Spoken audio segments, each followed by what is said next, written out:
Today's guest is someone that if you're on LinkedIn or work with LinkedIn, you may already be aware of. Senior Account Director Paul Wheeler. Paul has been with LinkedIn for nearly 10 years, with one minor break out of that stint. And during that time, he has grown from pillar to post, becoming one of the leading account directors in the UK. On top of LinkedIn, Paul's work ethic, focus and passion for fitness has led him on an incredible journey to now be the proud owner of his own gym, Cattle Dog CrossFit, which he acquired last year. A super interesting guy, super insightful, and listen out for any LinkedIn hacks he may let slip. Hi Paul, thanks very much for joining me on the Rise to Prominence podcast. Hey Tom, thanks for the invite. I was pretty surprised to get the call up.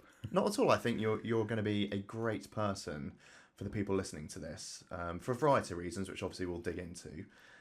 Obviously, the title of this is Rise to Prominence, and obviously kind of a starting point from that would be at the beginning. But I think with your role being Senior Account Director at LinkedIn, you've been there nearly a decade, I think now, isn't it? Yep, it will be 10 years, starting in 2014, so 10 years in April, obviously with a year out for anyone that's doing the math. So we'll start with LinkedIn, because I think, when people listen to what you've done in any business, ignoring that year out, which we'll talk about later, that is a serious tenure. It's obviously a growth business that's gone through a hell of a lot of changes over the years, where I'd imagine staff turnover may not necessarily be huge, but it's going to impact a business potentially. But you've been there 10 years, and why? Such a broad question. I think when I initially joined LinkedIn, it was a brand name at the time. It was a platform that most people use, especially with the space that I worked in. And I almost didn't believe that they'd reached out to me, right? So I think like that brand affinity, initially attracted me there, and it was like, can't believe I'm working here. And kind of throughout my tenure at LinkedIn, I've been lucky enough to have like a bunch of different opportunities. So for me personally, I actually started in the Sydney office, and through kind of working through the ranks in kind of a short version, I'm sure you're going to dig into some of get the longer answers. I was able to move to Melbourne, which was supported by LinkedIn, and then I was able to move to New York, and then obviously now I'm in the London office. So it's enabled me to travel, gain life experiences whilst developing and growing my career at the same time. As well as that, it's truly a product, and this isn't a plug, but it's truly a product or a solution or service that I believe in, and we'll obviously go into that a little bit more later with the whys. And then like moreover, I think the people at LinkedIn, if I just look at 10 years at LinkedIn, and then if you look at my wedding party, I had one lady officiating who I met at LinkedIn. It still works at LinkedIn. I had a groomsman who is her husband. So met him through her. She's at LinkedIn, and my two other groomsmen were LinkedIn employees. One still is a LinkedIn employee. So keeping it in the company. Yeah. The only one missing is my wife from LinkedIn, but she works for a tech startup anyway. So not too far. Yeah, exactly right. I would say the experiences, the learning, career progression, the people, and the solution that LinkedIn offers is probably broadly like the crux of like why you want to stay at a company like that. And I think there's probably 2 points that are worth digging into. I think in your own right, you're very successful at LinkedIn. And I think, when you put in a 10-year tenure somewhere, is they've got to believe in you, and they've obviously clearly invested in you and saw potential way back when and even today to then pay out for you to be able to do these moves. But on the flip side, they're obviously getting something back from you. It's not just because I'm a nice guy and I'm a good chat, like it's great. It's no, you've got to add value to the business. That obviously made you work a lot harder and become a lot more focused in what you do at LinkedIn. Yeah, definitely. People around you at LinkedIn, how many people would, what's the average tenure, do you know, at LinkedIn? Because obviously it's a massive company, but in your London office. Good question. I guess it would depend on the role. I wouldn't know, to be honest, but I'm sure you guys have access to Talent Insights. You can probably check it out. I would probably say that there is like, when I look around, like if I look in the office, you have like there's a few people that have, the 10 years plus. there's a lot of newcomers. I would say anywhere up to 3 years. I don't notice many people between like that 3 and kind of 10-year barrier. Yeah. So I would say like, yeah, that's probably like the tipping point, and that's just my opinion. But I'm sure there's better. I say talent insights. Yeah, What a good idea to use that. Could break it out and I'll show how to use it. No, I'm joking. So nearly 10 years. You had a year hiatus, bit of time out. What was the deciding point? So I think it was on your 4th year you mentioned of taking time out. And again, it kind of goes back to that 3-4 year tenure. Like anywhere in that isn't just LinkedIn. In a lot of businesses, there's that 3 to 4 year itch at a job. Yeah. Was that what it was at the time for you, or was it just something else? So yeah, I did. Do you know what it was? Well, there was a couple of personal reasons why I moved back to London. But for me, I wasn't, and this was on me, I wasn't challenging myself enough at LinkedIn. Like I could do the job, and this could sound arrogant, but I could do it well. And I remember this actual one particular pitch where I was pitching something, but I was also thinking about something else at the same time. You know, when you're just speaking. So I wasn't trying to upskill myself. I wasn't trying to change things. I wasn't looking at different avenues of leadership and leverage. I wasn't looking at different teams, and I just thought, oh, maybe this is where I've got to the end, like I've completed it. Yeah. So let's try something different. Let's see if I can have an impact on another business that has similar values, like aligns in the same way. Like they're trying to help people get an employment. Yeah. I think that's one of kind of LinkedIn, connecting members with opportunity. So I thought it was a nice side step. Yeah. And so it's kind of, and so many, particularly in the recruitment or any sales job, is that, the grass is greener on the other side. Whether it's you generally don't enjoy that business anymore, or to your point is like, for whatever age you're at and go, right, I just feel like I've hit a ceiling of this role, I'm not being challenged, or I'm not pushing myself to be challenged, change is as good as a rest type attitude. Yeah. Coming back, I always think is to any company when you've said your goodbyes, made the decision, spoke to your manager, and kind of sold the reason why you're leaving. Because hopefully, I'd imagine that he would have been like, or she would have been like, is this the best decision for you? I don't think you should do it. I think you should stay. And you've kind of sold that you're leaving. Yeah. It's a bit weird, to then be able to then come back. Because I think that takes a huge amount of humility to then be like, whatever the time frame is, 6 months, a couple of years, and be like, I did that massive pitch about how I was ready to move on. Yep. I'd love to come back. Yeah. Did you have to go through all of that? I was quite lucky because I changed regions. So when I left New York. So I spoke to my manager at the time then, Troy, absolute great guy. And I will say, actually, he embodies some values of managers that I really, really appreciate.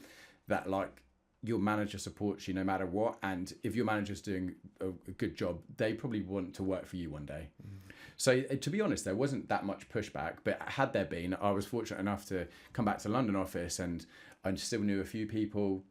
So I was able to get, some introductions and speak to some new people. And I, as I explained to you, and we kind of talked about the grass is always greener, and LinkedIn was a place where I wanted to be, and I felt like I had some unfinished business. So it didn't quite feel like tail between the legs, but with a year out, it was something that I really, really wanted. And not to come across desperate was probably the hardest part of it. Yeah. Because I was like, this is kind of where I want to be. This is the company I want to work for. And if I don't get this, I'm not really sure what I'm going to do. So yeah, it's a big realization point at that time. Yeah. And like I said, you're not going back with your tail between your legs, but actually talking about upskilling yourself, challenge yourself. That's kind of full circle, and that is a huge challenge. For anybody to go back to a business that they left. So I think, that leveling up is like a great achievement in doing that. Yeah, definitely. I was lucky enough actually that I did, I spoke to the TA, the recruiter at the time, and then I had a meeting with with the director and a couple of the managers. And luckily, because I think I'd mentioned one of the managers is a good friend of mine. And he knew I was nervous, and he called me afterwards. Well, he asked the TA to call me afterwards just to say that it had gone well and they'd be hearing from me to just put my nerves. Yeah, my nerves. You did a hand on your shoulder, be like, yeah, it's going to be all right. You're good, relax. Yeah, right. Yeah, pretty much. During that time, even and imagine. So you joined pre-acquisition from Microsoft. Yes. Yeah. So going from any business, go through any acquisition. I mean, if you look at how LinkedIn's changed you look across any social media platform over the last decade, where they were and where they are today is phenomenal. To then go through an acquisition on top of that, or be part of, I mean, I appreciate you weren't probably in the weeds of it all, but you were still part of that change and kind of that uncertainty of, it's not just kind of a VC popping in and going, we're going to keep it the same with minor amendments. It was Microsoft. Yeah. That must have been whispers amongst the corridors as to Christ, you loved LinkedIn effectively. It was where you wanted to be. This huge conglomerate's coming in, Microsoft, and going, right, we're buying it. Yeah. What was the initial kind of chat amongst everybody at that point? I remember because it was when I was in New York, so we're in the Empire State Building, and I don't think anything had been announced, but something had been leaked. And I'll always say, when news is leaked, it's always leaked in the worst way. People always. Obviously go bad news is going to hit the top of the press. Yeah. And I remember reading that somebody had looked at all the board members' calendars, and then looked at all the board members' calendars for Microsoft or something like this. And so someone had told me this, or it'd been written somewhere, and they'd all synced up in a meeting. So this is how they'd come to the realization that acquisition was. And I was like, that's an absolute wild assumption. Obviously, it turned out to be true. To be honest, LinkedIn dealt with it and communicated with it really well. They were quite quick in saying that LinkedIn were going to operate as a separate business, and that was part of the acquisition. Because I think there was a couple other companies on the table that looking to acquire. I don't have any first-hand knowledge of it, but just reading articles, I think Salesforce were up there too. But LinkedIn have been able to operate completely independently. There is overlap, but it's working together, and we're able to leverage, things like the data, the back office, the engineering that Microsoft supplies as a parent company. So it's actually only ever been positive. The only thing is when people ask who I work for, I'm like, well, LinkedIn or Microsoft. It's always LinkedIn. And that's a really good point, because I think when in the world of M&A, it's a lot of businesses get bought to be swallowed up and take the clients, and you lose the brand. Yeah. I mean, even when Microsoft were buying the business, it would have been a bold move to kind of swallow it up more than it had done. And I think, I would argue part of its success is actually that they've left it as its own brand, left it pretty much to run autonomously, and then just feed it with all the incredible Microsoft knowledge and data to make it bigger than it is. At that point, did you see an exponential change in kind of the products, the delivery, what were being asked to do, and kind of going? I'm not saying it was flatlined before, because it was a massively growing company, but that must have that injection of funds, injection of engineers, tech, and was it kind of right? We're really leveling up here. I think not initially, not like. I don't remember there being a direct impact. Again, just from my perspective, I would say since the acquisition, there was obviously a massive focus on data. Data became way more valuable. Marketing combined with data obviously became a different style of how people recruit. And I've only worked with recruitment agencies since I've been at LinkedIn, so it started to shift to how do we best position ourselves using this data, and how do we fill the funnel in the right way, opposed to working at the bottom of the funnel, which is how historically recruiters work. Send out a number of job recs, job adverts, get CVs, resumes, that kind of thing, make placements. Whereas now it was all about building brand affinity. It was about how to use the data to target the right people at the right time in the right place, and there was a big push towards that. And then I would say the biggest impact that I've seen is how quickly LinkedIn now have been able to look at putting AI within their solution. And I don't know the ins and outs of it, but I'm sure that has something largely to do with the backing and the engineers of Microsoft, and the fact that they own quite a few AI companies. So that I think just the go to market has been a lot quicker, so we can stay competitive with not even competitive, stay on top of the market. You mentioned AI. Obviously, that's when you talk about recruitment, everyone's like, you've got to have AI in recruitment, this, that, and the other. And I don't sit on the fence with that statement, and I think that's true. I think I sit on the fence with people's understanding of what AI is, and people who sit there and go, oh no, we do have AI in the business. We're tech driven, we're AI driven. It's like, so what do you do? How do you integrate that? It's we use ChatGPT, and you're like, it's not quite what I was thinking. Yeah. And obviously I'm partial to knowledge of working for recruitment firms who obviously use LinkedIn a hell of a lot, and the AI that's been brought in. Yep. From a user perspective in terms of AI, and I get this question kind of put to me a fair bit over the last 6 to 12 months, I'd say, is how has ChatGPT impacted the content of LinkedIn? Has that been seen as a positive, a negative, or is it just one of those things? That would be a hard question to answer, right? Because we wouldn't advise you to use ChatGPT because LinkedIn has its own AI within the platform, so we would ask you to use that. However, a lot of people are comfortable going to ChatGPT first. I would say that there was obviously just based on conversations with clients and peers, there was a big spike in people using ChatGPT to do their content. I'd say it's become a lot more noticeable when people use it to do their job for them. I make a post on LinkedIn where there's no personal touch. You've left all the emojis in, you've created all these weird hashtags, it can't replace you. It's there to assist you, give you a starting point. And it's the same on whether using ChatGPT or DeepSeek or whatever it is. But now people are starting to use it. Companies are starting to realize that what they're doing could be unregulated or not correct, right? So let's say you have a company now, and you have a recruiter and they get a CV and they put it in ChatGPT and ask it to summarize it.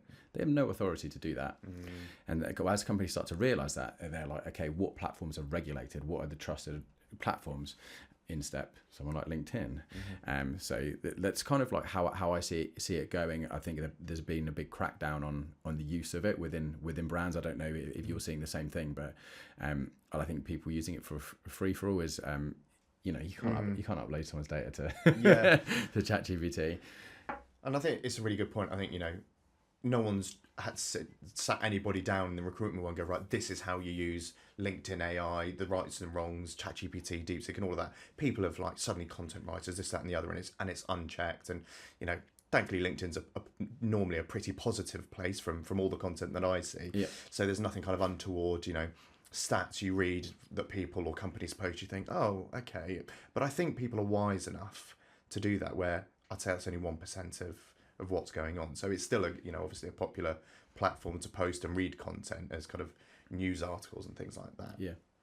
Circling back then out of LinkedIn and back to you. Okay. A decade of LinkedIn's obviously you've had a lot of learnings from that, the good, the bad, the ugly, the acquisition and things like that. You got to a point where you thought, right, I've hit the ceiling of LinkedIn. I'm going to take a bit of time out, do something different. Came back, acquisition, moved on. You acquired a gym last year. I did, yes. Did you get to that point, or where it was a bit like not that I need something new to do, but kind of a different version of that feeling, or was there an opportunity presented where you were just like, I've just got to grab that and go with it? Yeah, to be fair, it was more of just an opportunity. My wife and I we attended a gym. My coach, and he was the manager there. Absolute great guy. Had reached out to us and said, would we ever be interested in investing in a gym? And then as we started to look around at, other gym venues, the owner of the current gym we went to, where he was manager at, asked, we'll actually sell this gym. So my wife and I own 40%, and there's 3 other owners. And for me, I didn't see it as, we spent a bit of time kind of the first 3 months, helping set up. But we're really more silent partners. We have a good team working for us. We're there to step in, if anyone needs it. We catch up kind of on a once a month, a debrief, talk marketing strategy, stuff like that. But as I'm getting older and I'm looking not for other projects, but avenues to put money in, right? You've crypto, you have stocks and shares, you have a property. I was like, I'm not passionate about property. Cars, but that goes the other way. Yeah, cars is where I have to make money to buy cars. Yeah. So I was like, you know what? Let's invest in a gym instead of buying a house, doing it up and selling it. I'm not investing in the gym. If anyone out there owns a gym, I'm not going to get rich from it. If I don't lose my money, then I'll be happy. Yeah. But I'm super obviously passionate about the gym. We have a great community there. We have great staff as well, and then obviously the co-owners. It's like a passion of theirs as well. So it just seemed like the right thing to do. But it doesn't take anything off my plate because, like I said, we've got a really good team there. But there are a lot of skills that transfer from like an advisory standpoint. It's a bit hard to implement anything because it's just time. Yeah. So like Jess, my wife, and I will talk through strategy, and whether it's different marketing ideas, filling the funnel, whether it's how we use cost per click, like Instagram ads, like everything we do at LinkedIn translates because you have a target audience and you need to provide a value proposition, you need to provide a reason, you need to provide the why they should pay that and continue to pay that brand affinity. And that's something that we talk about, and we have different ideas where we do charity events, we do Christmas games. So for example, we'll have like competitions at Christmas, and then we'll have like a big social, and it creates a community, not just a gym, which creates that affinity to people want to stay loyal. And we're now at, I think we were around 147 members when we bought the gym. I think we're closer to 250 now, and it's been 1 year. Just over a year, 1 year, 3 months, something like that. Incredible. Yeah, really good. So I think just like consistently doing the right things, targeting the right people, adding the value is what makes people stay and attracts more people.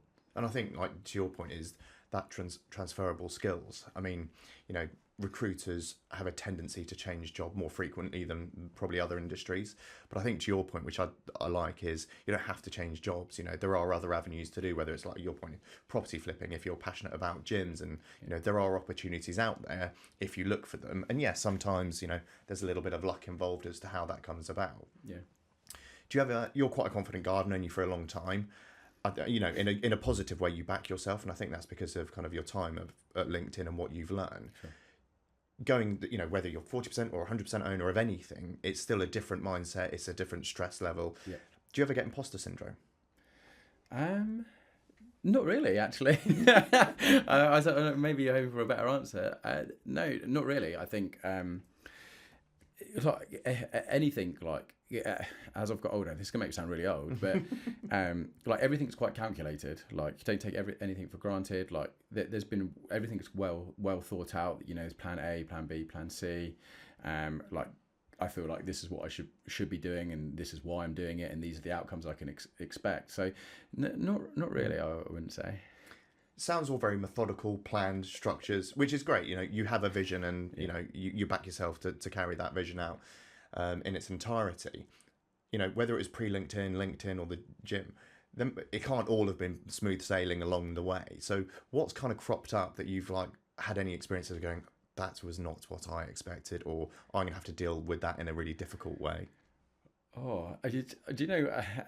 So I know we're talking LinkedIn now, but pre-LinkedIn, I was doing the standard gap year and whatever you want to call it. So after uni, went travelling and ended up in Australia, and ended up running out of money, as everyone does. So started working in a call centre, selling funeral insurance to over 60s, where it was wildly overpriced. That was the hardest job I think I've ever done. I don't know if you've ever tried to do something like that. I've not. It's basically cold calling all day, beeping in the ear, and that wasn't what I expected. And it was super hard. It was a means to an end at the time, right? It was making money. It paid well in Australia, but it's probably one of the hardest sales jobs I've ever had. And so much rejection. I didn't realize how much I hate rejection until you get hung up on, probably a couple hundred times a day. But you get that one person that says yes, and then your day's fine, right? And that's kind of how it translated over to LinkedIn, and getting that one positive outcome, and then it's like, okay, how are we more methodical in our approach to get that positive outcome, and then you can build multiple positive outcomes, if that makes sense. Absolutely. And there's a bit of a trend at the moment about rejection therapy, really? And the joke is, if you want rejection therapy, work in recruitment. Oh, right. But also funeral insurance for over 60s by the sound of it. Yeah, so. For sure. Yeah, for sure. Well, yeah, I mean, when I look at like some of these recruiters, I think like that is such a hard job, and I know like how some candidates or clients can, what they might, the perception potentially of recruiters, but they're working super hard, and they're selling probably the hardest thing I think to sell, which is people to people, because there's so many unknown variables. when I compare it to what I sell, I sell a solution that I know what it can do, and it's based on data, and this is it. It's not going to change its mind for £10 more at the end of the day. So I've got a lot of respect for recruiters. And yeah, I think I'd find it very hard to deal with all that rejection. Luckily, when I was in Australia, I was 22 and going to the beach every day, so it was slightly easier to deal with. Yeah, you had the nice life afterwards. Exactly. But I guess that then, one of my questions would have been then, why didn't you fall into recruitment? Because obviously there's a large element of your job where it's sales, it's pitching, it's product, it's like knowledge based selling. You're not selling just something. Is there's a platform that you're selling. Is everybody, most people fall into recruitment, but I guess you had that sales world kicked into you and kicked out of you in a very short period of time, and you never looked at falling into recruitment. And maybe I probably shouldn't say this on a podcast, but so I got my job through, and I know we talked about this, I got my job through an email on LinkedIn. So when I talk about believing in the product, like that's why, because getting that email and accepting the email and then getting the job essentially got me to where I am today. So like, without being too cheesy, changed my life. But sorry, I forgot the question. Why not get into recruitment? But when I got the email, they said, I want you to work in the recruitment side of the business. I couldn't tell you what recruitment was. The only company I'd ever heard of was Michael Page. I didn't even know what recruitment was. And my second ever day was at a Talent Connect event. I know you've been to a couple. It was in Sydney in the Star Casino. And they were like, we want you to go. Like, you'll learn a lot about it. And at that time, it was 2014, right? So the recruitment part of LinkedIn was a lot smaller than the corporate business. So staff and recruitment made up a very small percentage of who LinkedIn sold to. It's got so much bigger now, where we have dedicated events and stuff like that. And I went to this event after doing new hire training, talking about how we're going to work with these recruitment companies. Went to this event, and I heard from Air New Zealand, I heard from all these other people about saying how they don't need to use recruiters because they've got a good TA team. And I was so confused. So I was like, okay. And anyway, but my manager clarified it. But so I didn't really know what recruitment was until I started selling to recruiters. And then when I did, I was like, well, these guys just want to use the tool to make as much money as possible, or some obviously have different objectives, and I was like, these are my type of people. Yeah. So you managed to get sucked into recruitment inadvertently without knowing what recruitment was. 100%, yeah. And 10 years later, you're still here. Well, Sean Whitford, who was my manager at the time, he actually owns a company called Eloquent now as well, which do they do some sort of marketing. So he's always been really good at the marketing. But he said he found me through a LinkedIn search, based on, I've got a little bit of background in franchising. Okay. So he wanted to find someone that could scale like the approach to what LinkedIn were calling like the longer tail clients. So like the 1 to 3 man agencies that have the potential to grow. But there were so many of them, it was like, how do we scale the approach? So they used my like scaling skills, if you will, to be able to pitch those guys. So that from that to that, so it is kind of a weird train. It's not a straight line of like, okay, I've got this degree in business management or whatever it is. So yeah, it's been definitely a different journey. So the LinkedIn algorithm picked you out. Somebody took a chance. 100%, yeah.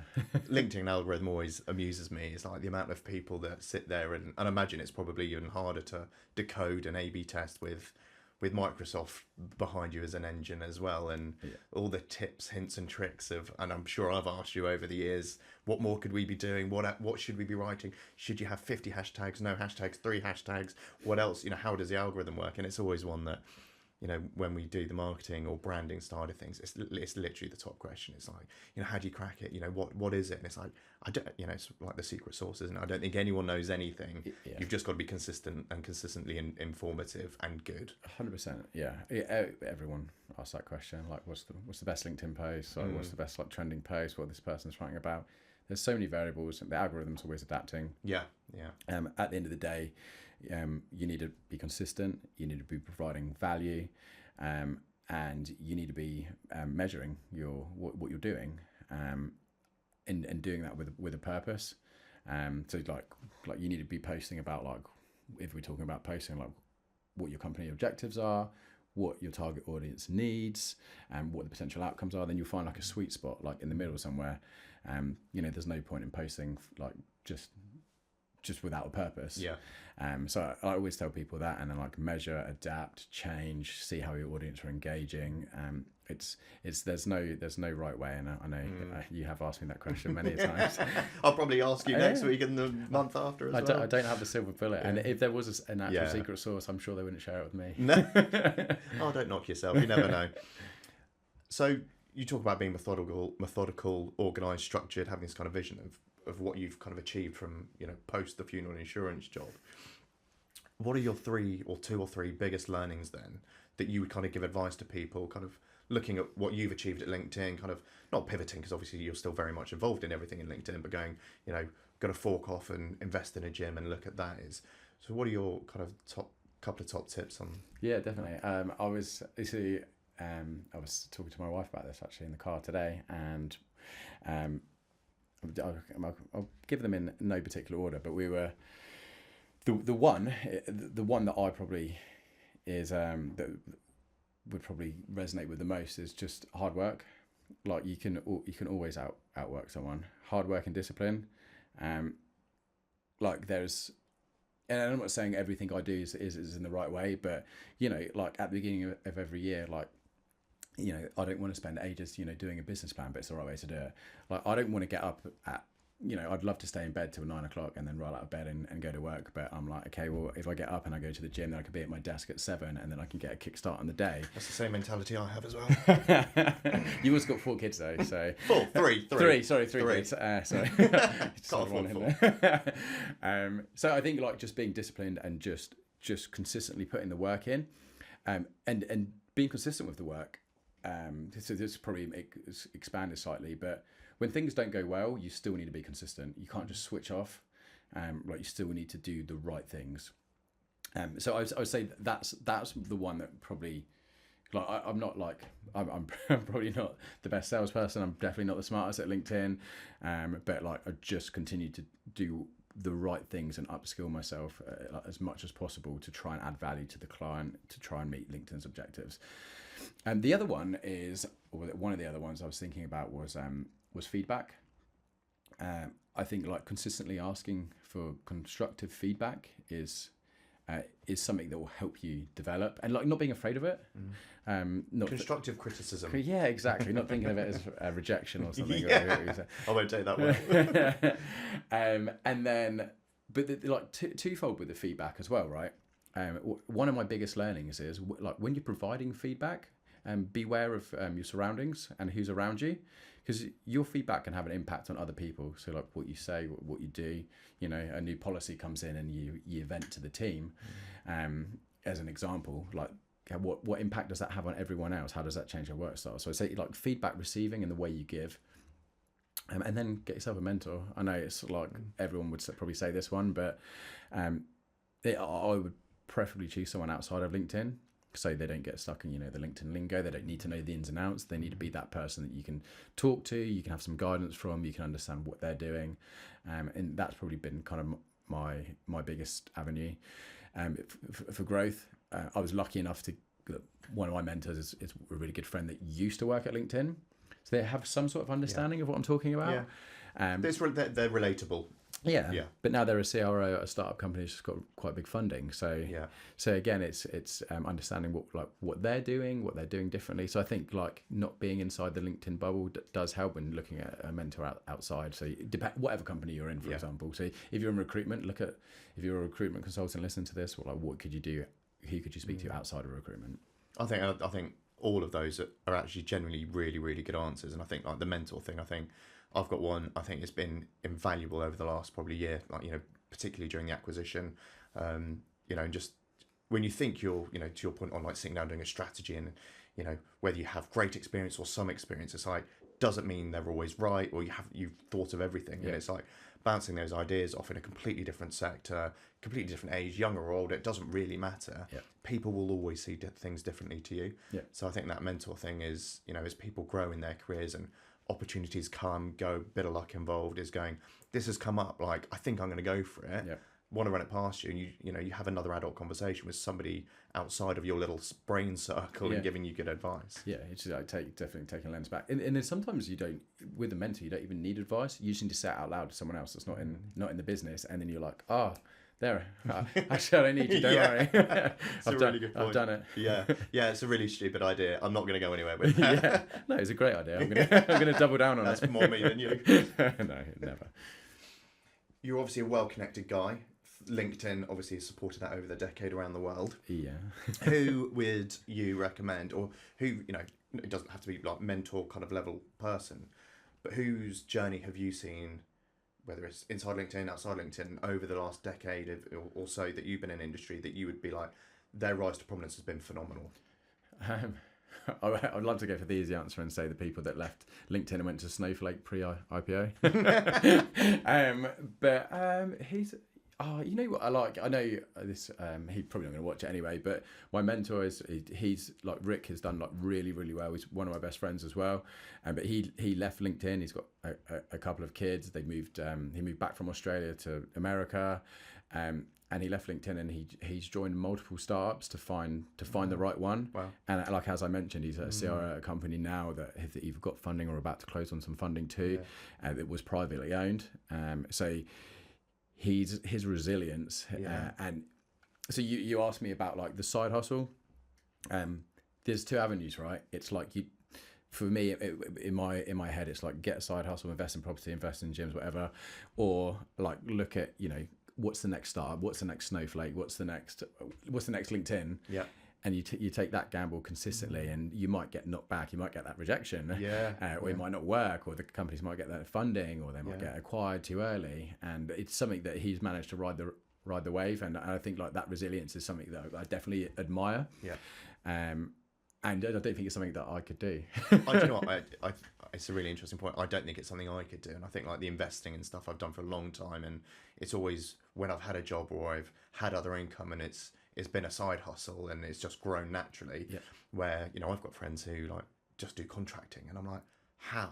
Like how does that even work? It's sustained revenue. Whether you have a family or don't have a family, I still think it's it's a leap, and I think to make a career out of that, I think definitely sounds like an interesting guy to get on the podcast. Yeah, definitely. Yeah, well, if he ever comes over to London again, we'll have to get him in. Absolutely. Well, Paula, I think really interesting.